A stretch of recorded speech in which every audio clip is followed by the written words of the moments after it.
কিন্তু বাবা আমাদের নিজের চোখ দিয়ে আমরা কি আমাদের নিজের শরীরটা দেখতে পাবো, আমাদের বদনখানা দেখতে পাবো না। তার জন্য কি চাই? একটা মাধ্যম, যে মাধ্যমের মধ্য দিয়ে আমাদের এই বদনখানা আমরা দর্শন করতে পারবো। তাহলে আমাদের বদন দর্শন করতে হলে কি দরকার হচ্ছে বাবা? আয়না। সেই আয়নার মধ্যে আমরা আমাদের বদন দর্শন করি।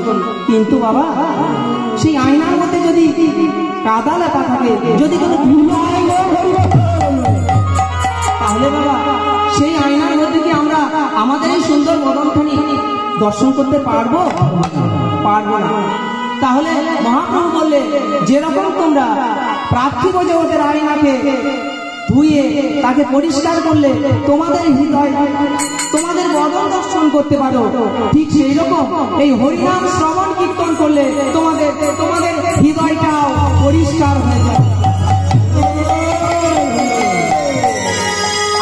আর তখনই তুমি গোবিন্দ দর্শনের একটা সুযোগ গ্রহণ করবে।